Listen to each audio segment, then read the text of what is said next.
오늘은 우리 주 예수 그리스도 11번째 시간 이렇게 보도록 하겠습니다. 지난 시간에 이어서 오늘은 하나님만 가지고 계시는 속성을 가지신 예수님에 대해서 이렇게 보겠습니다. 하나님만 가지고 계신 속성을 예수님이 가졌다. 이 말의 의미가 뭐예요? 예수님도 하나님이시다라는 것입니다. 하나님만 가지고 가시는 그런 속성을 가지신 예수님. 5번째 보겠습니다. 전지하심입니다. 하나님의 전지하심 특성에 대해서 보겠습니다. 하나님만 가지고 계시는 속성 가운데 하나가 전지하심입니다. 하나님께서 모든 것을 다 아신다라는 것입니다. 모든 사람의 마음과 생각을 아시고 과거와 현재와 미래, 앞으로 일어날 모든 일들을 하나님은 다 아십니다. 이 전지하심이라는 이 속성을 하나님만 가진 게 아니고 예수 그리스도께서도 가지고 계시다라는 것입니다. 이 말씀의 의미는 예수 그리스도께서 전지하신 하나님이시다라는 말씀입니다. 먼저 모든 사람의 마음의 생각을 아시는 하나님이신 예수님에 대해서 한번 보겠습니다. 누가복음 5장 22절 같이 읽겠습니다. 예수님께서 그들의 생각을 아시고 응답하여 그들에게 이르시되 너희가 마음속으로 무엇을 따져보느냐. 여기 보니까 예수님께서 그들의 생각을 하신다. 예수님께서 사람의 생각을 하십니다. 심지어 우리가 마음속으로 뭘 따져보고 있는지, 마음속으로 무엇을 따져보느냐, 뭘 따져보는지 다 아신다라는 거예요. 누가복음 9장 47절 말씀 같이 읽겠습니다. 예수님께서 그들의 마음의 생각을 아시고 아이 하나를 데려다가 자기 곁에 세우시며, 예수님께서 사람들의 마음의 생각을 아신다. 그래서 제자들이 이렇게 길에서 오다가 제자들끼리 서로 다퉜어요. 누가 우리 중에 가장 큰 자인가 이렇게 서로 다투는데 예수님이 그걸 아신 겁니다. 제자들이 뭐 하고 왔는지, 지금 무슨 말을 하면서 다투고 왔는지 이거 다 아셔서 제자들이 왔을 때 아이 하나를 일부러 데려다가 어린아이처럼 자기를 낮추는 자가 하늘의 왕국에서 가장 큰 자다. 이렇게 말씀해 주셨습니다. 자기를 높이는 자가 큰 자가 아니고 자기를 낮추는 자가 큰 자다라고 말씀해 주셨습니다. 그러니까 모든 사람의 마음의 생각들 예수님이 다 아신다라는 것입니다. 요한복음 2장 24절 25절 말씀 보겠습니다. 24절 제가 읽겠습니다. 예수님께서는 자신을 그들에게 맡기지 아니하셨으니 이는 그분께서 모든 사람을 아셨기 때문이요. 또 사람에 대하여 누구의 증언도 받을 필요가 없으셨으니 이는 그분께서 사람 속에 있던 것을 아셨기 때문이라. 예수님께서는 모든 사람을 아십니다. 모든 사람을 알아요. 그래서 사람에 대해서 누가 예수님에 대해서 이 사람 이런 사람입니다라고 증언해 줄 필요가 없다라는 것입니다. 이 사람이 이런 사람이다라고 증언해 줄 필요가 없어요. 왜냐하면 예수님께서는 그 사람의 과거, 현재, 미래 모든 걸 다 아시는 분이시기 때문입니다. 예수님께서는 저와 여러분 속에 무엇이 있는지 다 아시는 전지하신 하나님이십니다. 이제 두 번째로 과거와 미래 모든 것들을 아시는 예수님에 대해서 한번 보겠습니다. 요한복음 4장 29절 같이 읽겠습니다. 와서 지금까지 내가 행한 모든 일을 내게 말한 사람을 보라. 이분은 그리스도가 아니냐 하니. 지금 사마리아 여인이 지금 예수님에 대해서 사마리아 도시로 들어가서 그 사람들이 얘기해주고 있는 겁니다. 이분이 그리스도가 아니냐. 왜냐하면 이분이 내가 지금까지 행한 모든 일 다 안다라는 거예요. 내가 지금까지 행한 모든 일을 어떻게 알 수가 있냐라는 거지. 이분이 바로 그리스도가 아니냐. 예수님께서 이 사마리아 여인 처음 봤는데 뭐라고 말씀하시냐면 내 남편을 데려오라 이렇게 했을 때 말씀하시면서 전에 네가 5 남편이 있었고 지금 있는 자도 내 남편이 아니니 이렇게 말씀해 주셨어요. 그러니까 뭐냐면 정상적인 결혼의 부부관계가 아니라는 거예요. 간음의 관계예요. 지금 남자랑 같이 살고 있지만 남편은 아니라는 겁니다. 올바른 남편은. 이렇게 예수님께서 사마리아 여인의 과거를 다 아세요. 과거를 다 아실 뿐만 아니라 미래의 모든 일들도 예수님은 다 아십니다. 마가복음 11장 말씀 보겠습니다. 마가복음 11장 2절 3절 2절 제가 먼저 읽겠습니다. 그들에게 이르시되 너희 길로 가서 너희 맞은편 마을로 들어가라. 거기로 들어가면 즉시 너희가 아무도 결코 탄 적이 없는 매여 있는 나귀 새끼를 보리니 그것을 풀어서 끌고 오라. 만일 누가 너희에게 이르기를 어찌하여 이렇게 하느냐 하거든 주께서 그것을 필요로 하신다 말하라. 그리하면 그가 즉시 그것을 이리로 보내리라 하시매. 지금 예수님께서 제자들을 이렇게 마을로 보내시면서 네가 마을로 들어가면 무슨 일이 있게 될 것이라는 걸 미리 다 얘기해 주는 거예요. 지금 예수님께서 너희들이 마을로 들어가게 되면 너희들이 나귀 새끼를 보게 될 것인데 그 나귀 새끼를 풀고 있을 때 누군가가 와서 어찌하여 이렇게 하느냐라고 물을 것이다. 그러면 주께서 그것을 필요로 하신다라고 너희는 말하면 그것을 즉시 그 사람이 주실 것이다. 이게 보낼 것이다 라고 예수님께서 지금 앞으로 일어날 일들에 대해서 지금 다 얘기해 주는 거예요. 그러니까 예수님은 앞으로 일어날 일들 아세요? 모르세요? 다 아세요. 다 아세요. 미리 말씀해 주신 겁니다. 이와 같이 예수님께서는 과거와 현재, 미래 모든 것을 다 아시는 전지하신 그러한 하나님이시다라는 것입니다. 요한복음 16장 30절 같이 읽겠습니다. 이제야 우리가 주께서 모든 것을 아시고 또 아무도 주께 여쭐 필요가 없는 줄 확신하나이다. 이로써 주께서 하나님으로부터 오신 줄을 우리가 믿나이다 하매. 지금 제자들의 고백이에요. 이제야 우리가 주님께서 모든 것을 아신다. 이것을 우리가 알고 믿겠다라는 겁니다. 믿는다라는 거예요. 예수님이 진짜 전지하신 하나님이시구나 라는 것을 지금 믿음으로 제자들이 고백하고 있습니다. 저와 여러분 역시 이렇게 예수님이 모든 것을 아시는 전지하신 하나님이시다 라고 이렇게 믿음으로 동일하게 고백할 수 있길 원합니다. 우리의 모든 것들을 다 아세요. 예수님은. 여섯 번째로 무소부재하심. 그 하나님의 속성 가운데 그 누구도 따라올 수 없는 속성이 바로 이 무소부재하심입니다. 하나님께서는 모든 곳에 동시에 계시다는 겁니다. 하나님이 안 계신 곳은 없다라는 거예요. 모든 곳에 하나님이 동시에 계신다. 근데 이 무소부재하신 하나님의 속성을 예수님께서도 가지고 계시다라는 겁니다. 예수님이 가지고 계세요. 마태복음 18장 20절 말씀 한번 보겠습니다. 너무 잘 아는 말씀인데 새롭게 다가왔으면 좋겠습니다. 마태복음 18장 20절 같이 읽겠습니다. 두세 사람이 내 이름으로 함께 모인 곳에 나도 거기에 그들의 한가운데 있느니라 하시니라. 아멘. 두세 사람이 예수님의 이름으로 모인 곳에 거기에 누구도 계신데요? 예수님도 계신다. 그들 한가운데 예수님이 계시겠다 이렇게 말씀하세요. 여러분 한번 생각해 보세요. 두세 사람이 오늘만 우리 이렇게 모인 게 아니고 한국에도 모여있고 전 세계에 다 모여있잖아요. 주님의 이름으로. 근데 그 모임 한가운데 누가 계신대요? 예수님이 계신대요. 무소부재하시다는 겁니다. 예수님이. 내가 주님의 이름으로 모이는 곳에는 다 그들 한가운데 계시겠다라는 겁니다. 예수님이 무소부재하시다. 그러한 하나님의 속성을 갖고 계시다라는 것입니다. 마태복음 28장 20절 말씀도 보겠습니다. 이 말씀도 잘 아는 말씀입니다. 마태복음 28장 20절 같이 읽겠습니다. 무엇이든지 내가 너희에게 명령한 모든 것을 그들에게 가르쳐 지키게 하라. 보라, 내가 세상의 끝까지 항상 너희와 함께 있느니라 하시니라. 아멘. 지금 예수님께서 내가 세상의 끝까지 항상 너희와 함께 있느니라 이렇게 말씀하고 계세요. 항상 너희와 함께 있대요. 다 이렇게 있는데 여기가 있으면은 다른 사람한테는 못 있는 거잖아요. 근데 예수님은 그렇지 않다라는 것입니다. 항상 너희와 함께 계신다라는 거예요. 이건 우리가 어디에 있든지 예수님께서는 우리와 함께 계시다라는 것, 예수님이 바로 무소부재하신 어디에나 계신 그 하나님이시다라는 것을 증거해주고 있습니다. 사람은 그럴 수 없잖아요. 마귀도 그럴 수 없습니다. 마귀도 아무리 뛰어나다 하더라도 여기 있으면 딴 데 못 있어 마귀도. 근데 예수님은 하나님이시기 때문에 가능하신 분이시다라는 겁니다. 일곱 번째로 죄가 없으신 그 하나님이신 예수님에 대해서 보겠습니다. 하나님은 죄가 없으신 분이십니다. 하나님이 죄가 있다가 말이 안 되는 거예요. 하나님은 죄 없으신 거룩하신 분이십니다. 예수님 역시 죄가 없으신 분이시다라고 성경은 말씀하십니다. 이 말씀의 의미는 두 분 다 죄 없는 하나님의 속성을 가지고 계신 하나님이시다라는 것입니다. 베드로전서 2장 20절 말씀 보겠습니다. 같이 읽겠습니다. 그분께서는 죄를 짓지도 아니하시고 입에 교활함도 없으시며, 그분께서는 예수님께서는 죄를 지으셨어요? 안 지으셨어요? 안 지으셨어요. 사람의 몸을 입고 이 땅에 오셨어도 예수님은 죄를 안 지으셨다라는 것입니다. 요한일서 3장 5절 같이 읽겠습니다. 그분께서 우리의 죄들을 제거하려고 나타나신 것을 너희가 알거니와 그분 안에는 죄가 없느니라. 예수님 안에는 죄가 있어요? 없어요?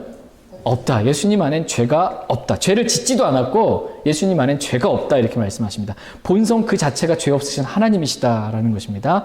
히브리서 4장 15절 말씀 같이 읽겠습니다. 우리에게 계신 대제사장은 우리의 연약함의 감정을 몸소 느끼 못하는 분이 아니요 모든 점에서 우리와 똑같이 시험을 받으셨으되 죄는 없으신 분이시니라. 예.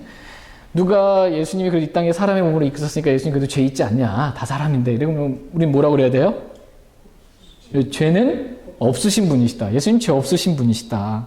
성경은 분명하게 예수님은 죄가 없다 이렇게 말씀하십니다. 우리가 똑같이 시험을 받으셨지만 죄는 없으신 분이십니다. 이 말씀의 의미는 예수님은 죄가 없는 속성, 하나님의 속성을 가지신 하나님이시다라는 것입니다. 이제 그 밖의 증거들에 대해서 한번 보겠습니다. 예수님이 하나님이시다라는 그 밖의 다른 증거들 한번 살펴보도록 하겠습니다. 첫 번째로 예수님께서 경배를 받으셨습니다. 이게 하나님이시다라는 결정적인 증거 가운데 하나라는 거예요. 예수님이 경배를 받으신 것. 이것이 바로 예수님이 하나님이시다라는 증거라는 것입니다.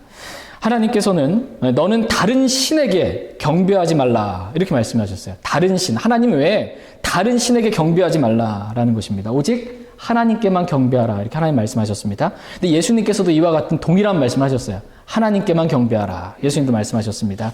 같이 마태복음 4장 9절 10절 말씀 9절 말씀 제가 먼저 읽겠습니다.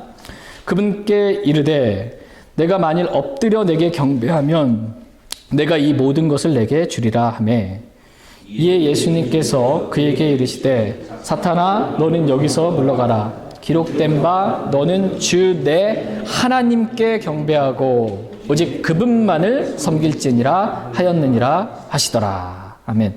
지금 이 상황은 예수님께서 40일 동안 금식하신 다음에 마귀가 와서 이제 예수님 시험하고 있는 장면이에요. 근데 마귀가 얼마나 대담하게 시험하는지 9절에 보면 이 8절에 보면 이제 뭐라고 되어 있냐면은 그 높은 산으로 올라가서 이 세상에 있는 왕국들의 모든 영광을 예수님한테 마귀가 다 보여줘요. 그 다음에서 9절에서 만일 내가 엎드려 내게 경배하면 예수님한테 지금 자기한테 뭐라는 거예요, 사탄이. 엎드려서 경배하라는 거예요, 예수님한테. 그러면 내가 이 모든 것을 내게 주겠다. 이 세상에 있는 왕국의 모든 영광을 내게 주겠다. 대범하게 지금 말합니다. 그랬더니 예수님께서 뭐라고 말씀하세요? 사탄아 너는 여기서 물러가라. 기록된 바 너는 주 내 하나님께 경배하고 오직 그분만을 섬길지니라. 이렇게 예수님이 말씀하셨어요. 예수님이 누구한테 경배하라고 말씀하세요? 하나님께. 하나님께만 경배하라. 이렇게 말씀하셨습니다. 질문입니다. 첫 번째 질문은 경배는 누구에게만 하는 것입니까? 네, 하나님께만 하는 것입니다. 하나님께만 경배하는 것입니다. 두 번째 질문입니다. 그러면 금과 은과 어떤 것으로 나무와 돌과 같은 거로 형상을 만들어 놓고 또는 어떤 사람이나 천사나 마귀에게 경배해도 됩니까? 네, 정답은 아니요. 아니요. 아니요. 안 돼요. 하나님께만 경배하는 겁니다. 어떤 형상이나 눈에 보이는 형상 또는 사람, 천사, 마귀, 경배의 대상이 아니다 말씀하십니다. 경배는 오직 하나님께만 드리는 것입니다. 그런데 예수님께서 하나님께만 경배해라 라고 말씀해 놓고 예수님께서 경배를 받으셨어요. 좀 어떻게 보면 좀 하나님께만 경배해라 그러고서 예수님이 경배를 받으셨어요. 이 말의 의미가 뭐예요? 네, 예수님이 경배를 받으시는 하나님이시다라는 겁니다. 사탄아 너는 내 하나님께 경배하고 이게 뭐냐면 내가 너한테 경배해야 될 게 아니고 사탄아 너는 나한테 경배하라 이 말이에요. 내가 네 하나님이니까 넌 나한테 경배하라 이 말입니다. 그래서 사탄은 물러갔습니다. 네. 사람들이 예수님께 경배하는 장면에 관한 말씀들 한번 보겠습니다. 사람들이 예수님께 경배하는 것. 마태복음 8장 2절 3절 말씀 보겠습니다. 2절 말씀 여러분 먼저 읽어주세요. 마태복음 8장 2절 시작. 보라 주여 주께서 원하시면 나를 정결하게 하실 수 있나이다 하매 예수님께서 손을 내밀어 그에게 대시며 이르시되 내가 원하노니 너는 정결할지어다 하신즉 곧 그의 나병이 정결하게 되니라. 지금 한 나병 환자가 예수님께 와서 뭘 하고 있습니까? 경배하고 있습니다. 나병 환자가 예수님께 경배를 하고 있어요. 엎드려 지금 절하고 있는 것입니다. 경배라는 말의 의미가 뭐냐면 경이 공경경입니다. 공경하는 마음으로 절배자예요. 경배가, 절배. 공경하는 마음으로 엎드려서 절하는 것입니다. 이게 이제 경배입니다. 그런데 이 경배를 지금 누가 받고 계세요? 예수님이 받고 계세요. 나병 환자로부터 예수님이 경배를 받고 그 나병 환자를 고쳐주십니다. 그 밖에도 예수님께서는 태어날 때부터 눈먼 사람에게 경배를 받으셨고요. 세베대의 아이들과 그분의 어머니로부터 경배를 받으셨고, 제자들로부터도 경배를 받으셨고, 마귀 들린 자들로부터도 경배를 받으셨어요. 마귀 들린 자한테. 이 말의 의미는 뭐냐면 그 사람이 경배할 때 그 안에 마귀가 있잖아요. 마귀도 예수님께 경배한다는 의미예요. 마귀도 예수님께 경배한다는 것입니다. 천사도 예수님께 경배하고 마귀도 예수님께 경배하고 모든 것들이 다 예수님께 경배하는 것입니다. 근데 만약 예수님이 하나님이 아니시라면, 이거 진짜 만약입니다. 있을 수도 없는 일인데, 만약 예수님이 하나님이 아니시라면 경배를 받으시면 돼요, 안 돼요? 안 되죠.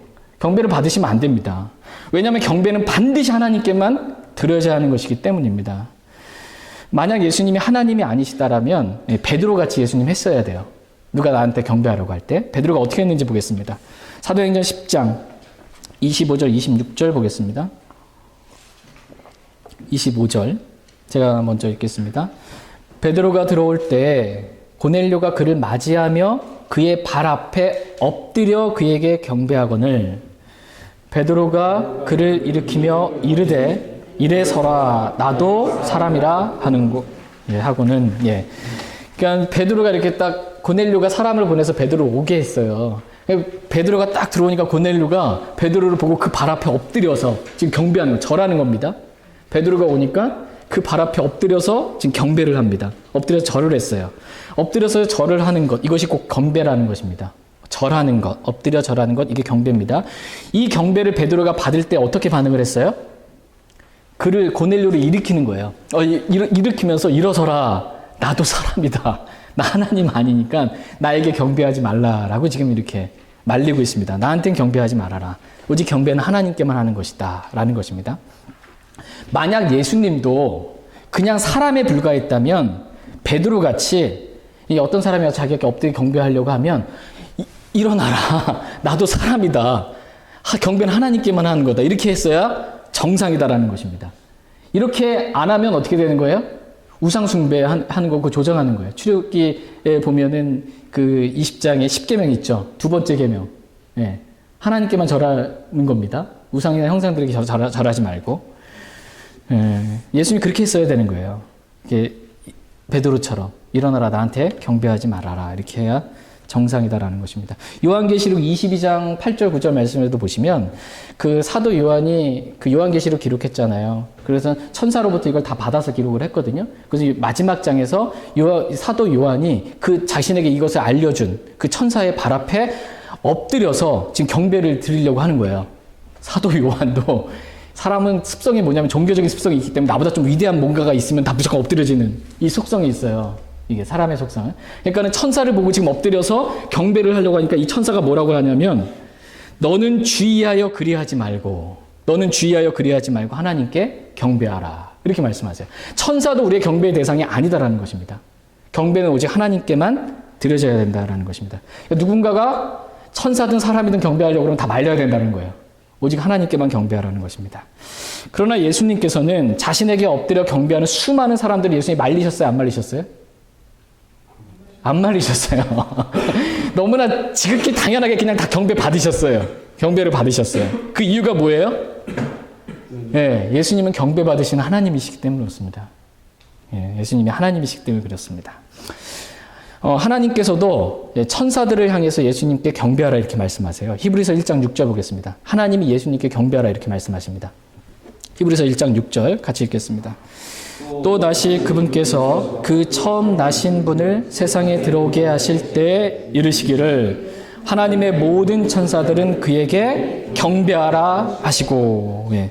지금 그분께서 말씀하시잖아요. 그분은 여기서 하나님이세요. 하나님께서 말씀하세요. 세상에 처음 나신 분이 세상에 들어온다. 예수님이세요. 그러니까 하나님께서 예수님에 대해서 천사들에게 뭐라고 말씀하셨냐면 하나님의 모든 천사들은 그에게 예수님께 경배하라 이렇게 말씀하세요. 하나님께서 예수님에게 경배하라고 천사들에게 말씀하셨습니다. 이 말씀의 의미가 뭐예요? 예수님은 경배받기 합당하신 하나님이시다라는 것입니다. 그래서 하나님이 경배하라고 하신 겁니다. 예수님한테. 하나님과 동등한 분, 참 하나님, 그분이 바로 예수님이십니다. 저희 모두가 오직 예수 그리스도께만 경배 드릴 수 있길 원합니다. 경배는 누구에게만 드리는 거예요? 예, 하나님께만. 그런데 이 성경을 보시거나 우리 조상들도 다 보면은 하나님께만 경배하는 게 아니고 이제 또 새해가 밝으면은 다 해돋이하러 간다고 어디 가죠. 떠오르는 태양을 향해서 이렇게 경배를 해. 동쪽을 향하고 하나님께는 등을 돌리고서는 성경에 보면 태양을 향해 경배하는 장면이 나옵니다. 사람들은 이 다른 신에게 경배하고 마귀에게 경배하고 금과 은과 나무와 돌로 만든 형상에게 경배하고 태양에게 경배하고 천사에게 경배하고 심지어 자기보다 뛰어난 어떤 사람한테도 경배를 합니다. 조상한테도 경배해요. 사람한테도. 로마서 1장 25절에 보면 하나님의 진리를 하나님께만 경배하라는 것. 하나님의 진리를 거짓으로 바꿨어요. 그래서 창조자보다 창조물을 더 뭐 했대요? 경배하고 섬겼다 이렇게 말씀하고 계세요. 원래 창조물들은 경배의 대상이 아니에요. 창조자 하나님만 경배의 대상입니다. 그런데 창조물에게도 경배를 했다라는 것입니다. 이렇게 창조물, 하나님이 아닌 다른 것들에게 경배하는 자들에 대해서 하나님 뭐라고 말씀하시는지 보겠습니다. 로마서 1장 32절 보겠습니다. 로마서 1장 32절. 하나님이 아닌 다른 것들, 창조물에게 경배하는 사람들, 그 사람들이 뭐라고 말씀하시는지 보겠습니다. 로마서 1장 32절 같이 읽겠습니다. 그들이 이런 일들을 행하는 자들은 죽어야 마땅하다는 하나님의 심판을 알고도 같은 일들을 행할 뿐 아니라 그런 일들 행하는 자들을 기뻐하느니라. 예. 하나님께서는 사람이 아닌 다른 것들에게 경배하는 것에 대해서 죽어야 마땅하다. 죽어야 마땅하다. 이렇게 하나님이 이미 심판을 선고해 놓으셨다라는 거예요. 네. 왜냐하면 경배는 오직 하나님만 받으셔야 되고 하나님은 질투하는 하나님이시기 때문에 다른 것에게 경배하면 그거 가만 안 놔둬요. 하나님은 질투하시는 하나님이시다. 이렇게 말씀하십니다. 출애굽기 20장 5절 말씀 보겠습니다. 십계명에 관한 말씀이에요. 십계명. 같이 읽겠습니다. 그것들에게 절하지 말고 그것들을 섬기지 말라. 나 곧 주 내 하나님은 질투하는 하나님이니라. 네. 하나님은 질투하는 하나님이세요. 하나님께서는 그것들에게 절하지 말라 이렇게 말씀하세요. 그래서 그것들은 나무나 돌이나 뭐 이런 형상을 만들어 놓고 그러니까 불교 그 불상이 있죠. 그런 데 가서 절하지 말라는 거예요. 이런 데 가서 절하지 말라. 사람이든 무엇이든 그것들에게 절하지 말라. 하나님이 아니면 절하지 말라는 거예요. 하나님이 아니면 다른 것은 절하지 말라는 거예요. 그러니까 죽은 사람이든 산 사람이든 그것들에게 절하지 말라라는 것입니다. 그것들에게 절하지 말라. 그런데 사람들은 특별히 구원받지 않은 사람들의 아버지가 누구예요? 마귀죠. 마귀의 욕망이 있어요. 마귀의 욕망은 뭐냐면 마귀는 모든 경배받는 것 위로 자기를 높여서 경배받기를 원해요. 그래서 마귀는 경배받고 싶은 습성이 있습니다. 그래서 형상을 만들어 놓고 우상을 통해서 경배받고 싶은 거예요. 사람을 통해서도 마귀는 경배받고 싶은 겁니다. 예. 근데 이 마귀의 욕망이 구원받지 않은 사람은 이 자기 아버지 마귀의 욕망을 따라서 행합니다. 구원받지 않은 사람은 나도 경배받고 싶은 거야. 나도 절받고 싶은 겁니다. 한마디로 말하자면. 나도 절받고 싶습니다.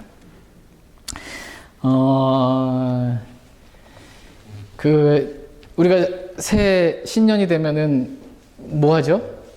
세배 하잖아요, 세배. 세배 한단 말이에요. 지금 뭐 하는 거예요? 엎드려서 절하는 거예요. 부모님께 대한 공경하는 마음으로 경배하는 거예요. 세배라는 게. 저도 그런 생각 지금까지 잘 못했습니다. 이게 제 간증인데요. 저도 그 교회 어렸을 때부터 쭉 다니면서 아버님, 어머니께 공경하는 마음으로 세배 이렇게 드리고 우리 아들도 이렇게 드리고 저도 이제 받고 이제 했어요. 근데 이 말씀을 이제 그 전부터 이렇게 좀 준비하고 이렇게 보면서 출애굽기 20장에 분명히 말씀하셨잖아요. 그것들에게 절하지 말고. 절하래요, 말래요? 하지 말라고 그랬어요. 근데 제가 교회에서 배운 건 뭐였냐면 여러분 누가 장례식장 가면 장례식장에서 그 불교 신자들은 그 죽은 사람 앞에 그 영정 놓고 절하잖아요. 그리스도인들은 절해요, 안 해요? 안 하잖아요. 왜 안 해요? 우상숭배니까 안 해요. 절하지 말라고. 그런데 죽은 사람은 조상신이 되었다라고 해서 조상신이기 때문에 경배 안 한다라는 겁니다. 절하지 않는다라고 안 해요. 그래서 서서 기도만 하고 그냥 가는 거예요. 그런데 이게 어떻게 가르쳤냐면 죽은 사람한테는 절하면 안 되고 살아있는 사람한테는 절해도 된다 이렇게 가르쳤어요. 저도 그렇게 배웠어요. 살아있는 사람 아버님한테 부모님한테 절하는 거는 괜찮다라고. 근데 성경을 보니까 절하지 말고예요. 베드로가 잘 살아있잖아요. 죽은 게 아니죠. 베드로가 고넬료가 와서 절하려고 하니까 뭐라고 그래요? 절하지 말라고 그러는 거예요. 절하지 말고예요. 그게 경배이기 때문에 절하지 말고. 그러니까 그동안 잘 모르고 우리가 그냥 세배하고 절했다면 말씀에 이제 빛이 이제 들어오게 되면 이게 아니구나. 경배는 절하는 건 하나님께만 하는 거구나. 사람한테 하면 안 되는구나. 베드로와 같이 나도 누가 절하려고 하면 그래 용돈 줄게 하고 세배 이렇게 해라 이렇게 하는 게 아니고 일어나라 이렇게 일어나라 그리하지 말라. 천사와 같이 주의하여 너희는 그리하지 말고 주의하여 너희는 그리하지 말고 하나님께만 경배하라. 이렇게 말하는 게 그리스도인 합당하다라는 것입니다. 이번에 준비하면서 마음이 좀 이렇게 하나님의 말씀에 빛이 들어오면서 이렇게 바뀌었습니다. 우리나라 문화는 워낙 절하는 게 좋아하는 문화이기 때문에 이제 그렇게 왔지만 우상숭배 문화입니다. 우리나라 문화. 하나님의 말씀에 따라서는 아니다. 그렇다고 부모 공경하지 말라고 아니고 성경 부모 공경하라고 말씀하세요. 그러니까 그거한테 절은 하지 말라고 이렇게 말씀하십니다. 어떠세요? 이 말씀 들으셨을 때? 아멘. 아멘. 아멘. 이게 단순한 믿음입니다. 그냥 주님 말씀하시면 그냥 아멘. 너희는 그리하지 말고 주의하여 그리하지 말라고 이렇게 하면 됩니다. 그냥. 예. 두 번째로 이제 부활하심에 대해서 보겠습니다. 부활하심. 로마서 1장 3절 4절 말씀. 3절 말씀 제가 읽겠습니다. 자신의 아들 예수 그리스도 우리 주에 관한 것이라 그분께서는 육체로는 다윗의 씨에서 나셨고 거룩함의 영으로는 죽은 자들로부터 부활하심으로써 하나님의 아들로 권능 있게 밝히 드러나셨느니라. 예. 하나님의 아들 예수 그리스도는 육체로는 다윗의 씨에서 나셨습니다. 하나님이 육신이 되신 분이세요, 예수님이. 그래서 육체로는 다윗의 씨를 이었다라는 것이고 그 또한 예수님께서는 죽은 자들로부터 부활하심으로 하나님의 아들로 권능 있게 자신을 밝히 드러내셨다라는 것입니다. 그러니까 부활이 곧 자신이 하나님의 아들이다라는 것을 권능 있게 밝히 드러내는 매우 중요한 사건이었다라는 것입니다. 다른 종교 지도자들은 죽으면 끝이잖아요.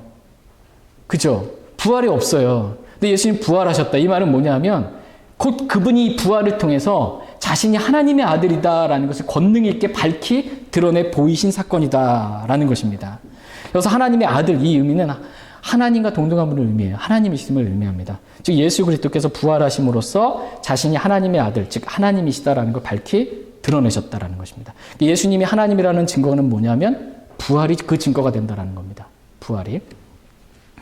마지막 세 번째로 I am이신 하나님에 대해서 보겠습니다. I am.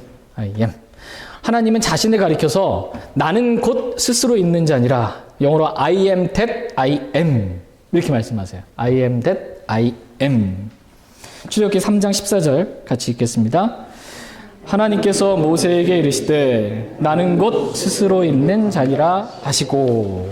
그러니까 모세가 하나님께서 모세에게 나타났어요. 그러니까 모세가 하나님의 이름을 물어봤어요. 하나님의 이름이 뭐냐고. 하나님의 이름이 뭐예요? 이렇게 여쭤보니까 하나님께서는 나는 곧 스스로 있는 자니라 이렇게 대답해 주셨어요.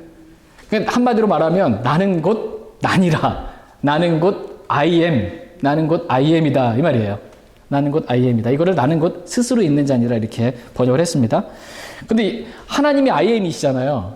근데 예수님이 자기를 가리켜서 I am 이렇게 말씀하셨어요. I am. 예수님이 내가 I am이다 이렇게 말씀하셨어요. 요한복음 8장 58절 같이 읽겠습니다. 예수님께서 그들에게 이르시되 진실로 진실로 내가 너희에게 이르노니 아브라함이 있기 전에 내가 있느니라 하시니라. 예, 내가 있느니라. 아브라함이 있기 전에 예수님께서는 내가 있었느니라. 이게 아니고 I am이에요. 그냥 있느니라. 영원전부터 영원까지 그냥 동일하게 계신 분이세요. 그래서 I am이라는 것입니다. 예수님이 곧 내가 I am이다 이렇게 지금 말씀하고 계신 겁니다. 영어 킹제임스 성경 여러분 집에 와서 찾아보시면 I am으로 끝나요. 그냥 이 구절이 I am. 문법적으로는 원래 맞아요, 안 맞아요? 문법적으로 원래 I am하고 뒤에 뭐가 나와야 이렇게 맞는데 안 나와요. 아무것도. 하나님이 내가 I am 이렇게 하고서 말아보셨어요. 그 뒤에다가 뭘 집어넣어도 다 말이 된다는 거예요. 예. 그리고 예수님이 내가 I am이다 이렇게 말씀하셨습니다. 그래서 요한복음을 보시면 예수님은 배고픈 자들을 위한 생명의 빵이시다. I am. 내가 생명의 빵이다 이렇게 말씀하세요. 나는 생명의 빵이다. I am 하고 생명의 빵 얘기하시고 예수님은 어둠에 있는 자들을 위한 생명의 빛이시다. 내가 생명의 빛이다라고 말씀하세요. 또 예수님께서는 우리를 하나님의 임재 앞으로 인도하는 문이시다. 내가 곧 문이다. I am the door. 내가 문이다 이렇게 말씀하세요. 예수님은 선한 목자이시다 이렇게 말씀하시고 예수님은 내가 곧 길이요 진리요 생명이시다 이렇게 말해요. 다 I am으로 시작해요. I am 하고 뒤에 들어가는 겁니다. I am. 내가 한마디로 말하자면 내가 모든 것 되는 분이시다라는 거예요. 내가 너희에게 있어서 생명의 빵도 되고 생명의 빛도 되고 문도 되고 선한 목자도 되고 길이요 진리요 생명도 되고 I am 뒤에 뭐 아무거나 붙여도 바로 내가 너희에게 그것이 되는 그 하나님이다 라고 이렇게 예수님은 말씀하십니다. 예수님께서는 저희의 모든 것 되신 분이십니다. 그러니까 우리가 뭐 필요하면 누구한테 가면 돼요? 예수 그리스도께 가면 됩니다. 모든 것 되시는 분이십니다. 제가 기도하고 오늘 성경 공부 마치겠습니다.